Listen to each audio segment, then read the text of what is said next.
Hello, I'm Gareth Jones. I'm a Senior Market Analyst with Signify Research. I'm part of the clinical care team and I cover the areas of Diagnostic Cardiology and patient monitors. So I'm here today to talk about our newly released Diagnostic Cardiology Global Market Report. So we've definitely noticed a bifurcation in terms of the market between the traditional ECG market, so for resting ECG, stress ECG, and the much faster growing ambulatory ECG market. So your new patches, Holter monitors, etc. Interestingly, in the middle is the ECG management systems market.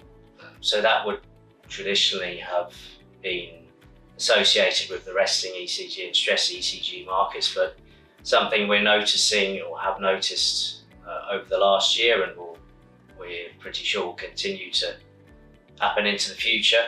The ECG management systems will increasingly become a sort of a vendor-agnostic platform where third parties can integrate ambulatory monitoring devices or new AI algorithms that are being implemented and released.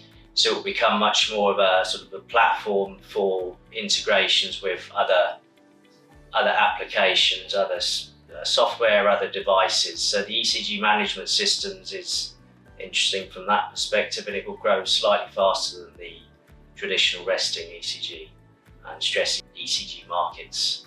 In terms of geographic trends, so in the US, we're noticing there's high demand for high-end solutions, more connected solutions in the ECG, traditional ECG markets, particularly from your larger ACOs, IDNs. In some of the smaller sort of rural hospitals, rural health systems, there is still demand for lower-end solutions, though as the ongoing consolidation of these smaller systems into larger US health systems carries on, these opportunities for lower end solutions are likely to dwindle over time.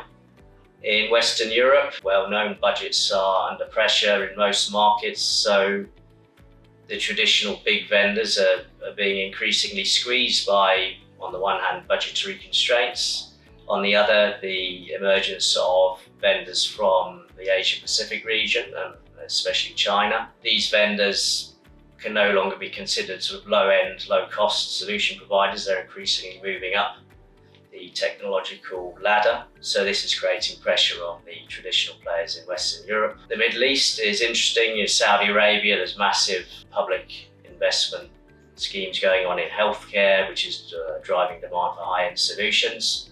And we've seen a number of high-profile contracts being awarded, not just in diagnostic cardiology, but across patient monitors, medical imaging. So this will drive a demand for high-end solutions in markets such as Saudi Arabia, the United Arab Emirates. Asia Pacific is also interesting. So in the more developed parts of Asia Pacific, Japan, Australia, a fairly settled market in the traditional ECG segment. In the emerging Asia Pacific regions, such as Southeast Asia, etc., there's a lot of demand for increased digitization of healthcare generally. So, for example, the implementation of ECG management systems, this is considered sort of low-hanging fruit that can be taken advantage of, so that's driving demand there. Parts of the Asia-Pacific region, you also have complications of, sort of local manufacturing, local procurement policies, which are also creating complications for some of the vendors operating there.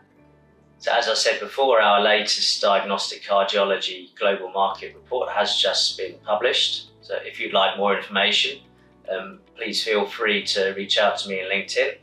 Alternatively, there is a link with this video which will direct you to a brochure which will give you more information on the report. So thank you very much.